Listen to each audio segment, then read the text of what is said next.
Hello, social workers, mental health professionals, and change agents. Welcome to another episode of the Social Work Rants podcast. I'm your host, Bass Moreno. Saludos a todos. Greetings, everybody. Thank you for tuning in wherever you are watching or listening to this podcast.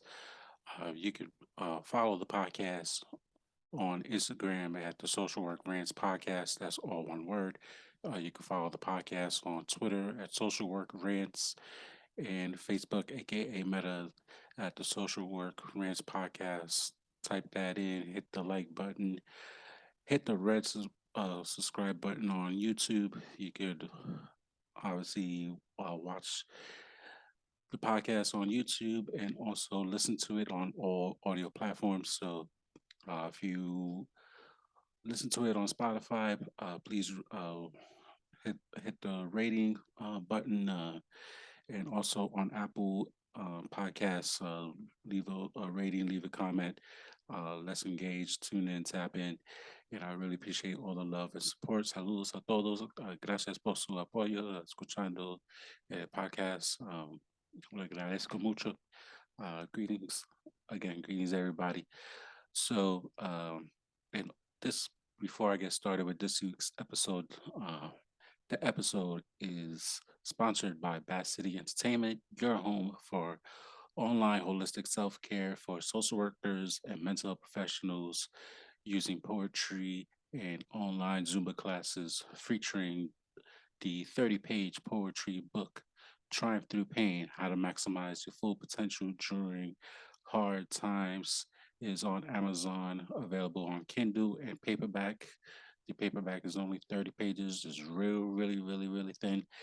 Uh, 30 total pages, pour my heart and soul, talking about grief, loss, self awareness, resiliency, financial literacy after losing over 10 clients back in 2020 from COVID and losing my mom from COVID during the same time period, while still having the self awareness, resilience to still achieve my goals of home ownership and talking about stocks and leaving a will and putting your car in your business name if you have a business, starting a business, all the financial literacy, little stuff.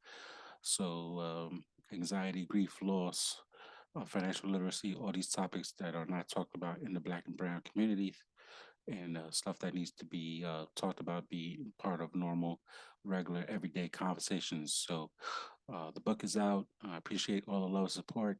People who bought the book. Please, if you have bought the book, please leave a rating on Amazon. I would really, truly appreciate it. If you don't have the book yet, get your copy. Support because I'm close on being a bestseller in the American Hispanic poetry section, whatever that I guess that section of poetry books. So, um, however you call it. So, anyway, again, thanks for the love support. This week, I was going to talk about the interstate compact that's in the works. Hasn't been finalized yet, and I had some a little bit of thoughts on it. But breaking news this week: President Biden has finally decided to cancel $10,000, at least 10K towards student loan forgiveness. If you have Pell grants or ever had a Pell grant, from what I've been seeing, you can get up to $20,000 of student loan forgiveness. That's so. For example, you have 60K student loan debt minus the 20, you will have 40,000 left. However, it's not going to happen right away. Uh, I've been following the student loan doctor on Instagram, and she did a class talking about that. There is a application that you have to fill out in order to get either the 10K or the 20K, and how you could find out if you could qualify for the 20K is you go to student studentaid.gov, I believe is the website, and and then put in your information, and it'll be a blue circle on the left, a green circle on the right, and that green circle will be the Pell Grants on the right hand side on the screen. It'll be right in the middle of the page. And if you ever had a Pell Grant, you will be entitled up to 20K. So, it's important. Um, something at least President Biden decided to actually do this. It was part of his campaign promises that he was going to do this. So you got to give him a little bit of credit on that. But 10K is definitely not enough. It's not the answer. The government continues to traumatize us with these student loans. First, keep pushing back the date to repay them. Keep pushing it back. Keep pushing it back. We going on almost 3 years. 3 years. 3 years. Almost 3 years of nobody making a payment, or you don't have to make a payment, and and the government, you know, it, it's surviving. It's barely surviving because we're in a recession, but we surviving. Nobody paying it back their student loans. So just cancel it, all of them, or at minimum 50,000. I think 50,000 would help with credit to income ratios. So if people want to purchase homes or start businesses, purchase cars. I mean, now is not really a good time to buy a car, but um, everybody's living situation is different. So definitely, or invest in the stock market. Now is a great time to start investing, learn about investing. This whole pandemic has been a great opportunity to learn how to invest in the stock market, and with $50,000, you know, you can get companies like Apple and Microsoft and Tesla just did a stock split today. So, um, you can get good companies at a cheap price. And I've been stressing for a while on the podcast about entrepreneurship in different ways. So social workers, mental professionals can get money not related to social work, and one of the ways would be the stock market. So at least 50K, and I even been on the record as saying just cancel student loans for social workers, mental professionals, nurses, teachers, doctors, lawyers, police, fire department. If you work in a helping profession, um, those loans should be paid off. And you're not in those type of professions, then start applying for those jobs to get into the professionals, because we're about to start. Many states in the U.S. already started school, and there's already teacher shortages. So have become a teacher and get your student loans forgiven. So I've always stressed that out, but um, 50K per person per borrower. It is a lot of money if you add it up, but just cancel it. That's and doesn't matter what President Biden says. He does have the authority to, with a stroke of a pen, and sign off on student loan forgiveness. So it is a law that he can actually do that. Not executive order stuff, but there is a law in place. If you look it up, you Google it, you could see that the president does have the power to do that. So, um, no, 10K is clearly not enough. Um, that's more than likely going to go to interest, or the government is going to somehow finagle that is not going to go towards principal. It's going to go to interest that wasn't recouped, or more than likely wasn't recouped during the whole pandemic. So, um, and also the 3 years, well, up to 3 years since the pandemic, that they put the pause, they're going to count that time towards the student loans that's coming up um, this fall as well. So um, I know many people had their lenders changed to a new provider. So make sure the studentaid.gov matches your new provider, that whatever amount you owed is actually the same, and that they have your information correct. If they do that, just keep monitoring your student loans. And I see many people online saying, "I'm not paying them. It's already been forgiven," and all this other stuff. So people having a field day about this, but 10K is clearly not enough. I mean, I'll take it. Um, if it's going to help better my credit score, or that the income ratio. I mean, I'm not at a space personally to like do anything else right now in terms of other investments like in real estate or something like that. But for those who are like 10, no, 10K, even up to 20K, it might make a difference for some people to finagle and get their financial situation in a better place than it was prior to any forgiveness at all. So I hope the federal government continues to work on this. We already see you. There's midterm elections, and there's already been uh, in the primary season this year, and there's already been a couple of Democrats already lost their seats in House of Representatives. So um, midterms is here, and y'all want to do something like, hey, look what we did. Like, come vote for us in November. So we know we see you. But 10K is not enough, and even 20K is not nearly enough. So I definitely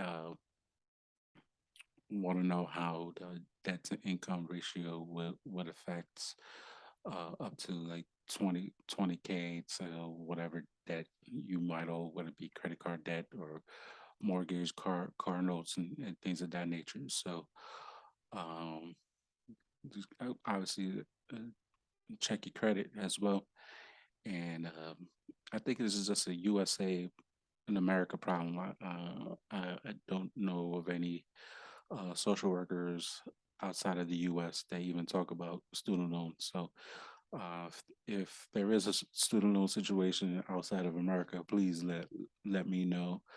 Um, leave it in the comments, and because I would like to know, because I only see us in America talk about this. So that being said, uh, no, 10, again, no, 10K is. I was very disappointed in hearing about 10K. A little better, only because I did have a Pell grant, and Pell grants could get up to 20, so I felt a little bit better. But no, but and then coming to find out that it's not going to happen right away, that you actually have to apply to make sure that the government sends the money to the lenders, and then check your account to make sure that it goes through. That's annoying. The whole public student public service loan forgiveness application process is annoying as well.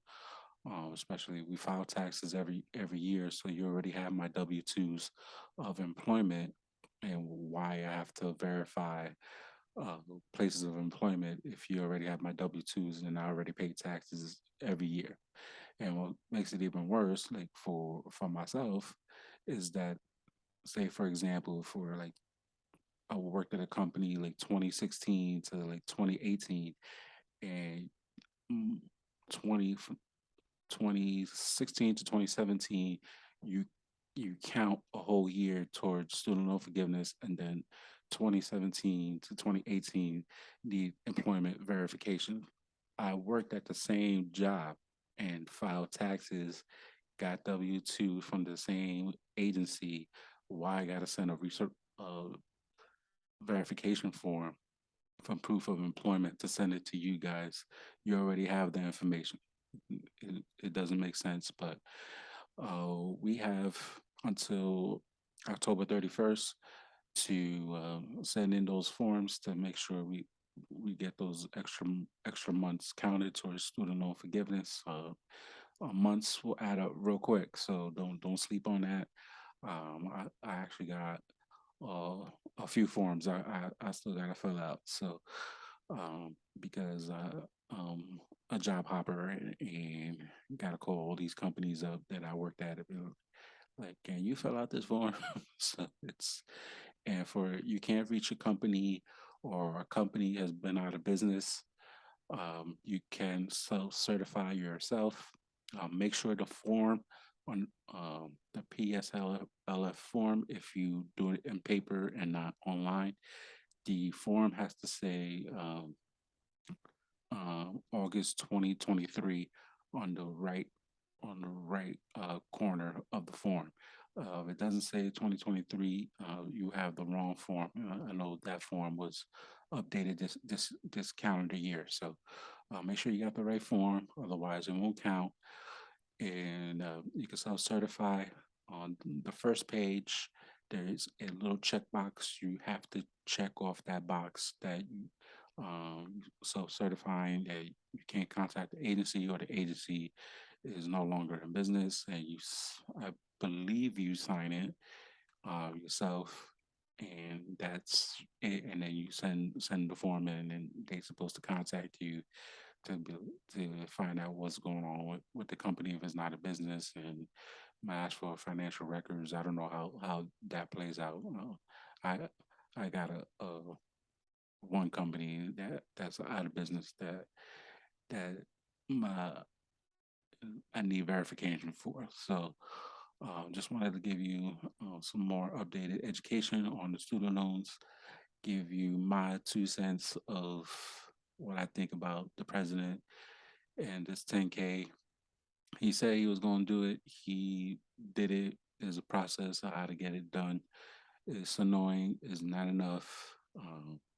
We struggling.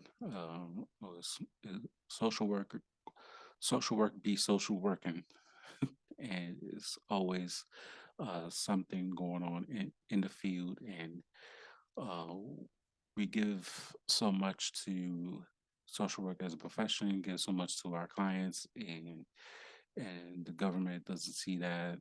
In our own communities, like communities doesn't see that. State and local levels sometimes don't see that. So we need all the help we can get. We provided the service. The least you could do, especially during a pandemic, with COVID, monkeypox, every other thing in the book that's trying to come out.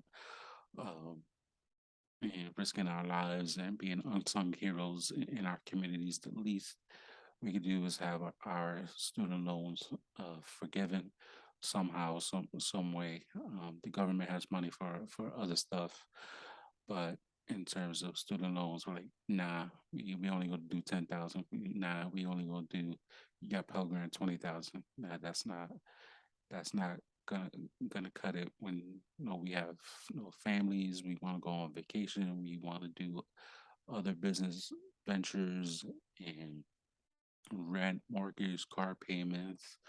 You know, pay for food. Food's expensive. We got inflation going on. We want to invest in stocks, invest in real estate property. We want to do this, actually save money and for other things, or go back to school, get doctorate degrees, or save for college for our kids. Like whatever we do, the least we could do is pay down our student loans 100%. No traumatize us with these loans anymore. No, we in America are tired of being traumatized with these student loans, and it needs to be paid. The money is there. The money is there. So that's that's my 2 cents about that regarding student loans. So that's it. I'm gonna hop off and thank you for tuning in, tapping in, and we'll talk soon. Peace, y'all.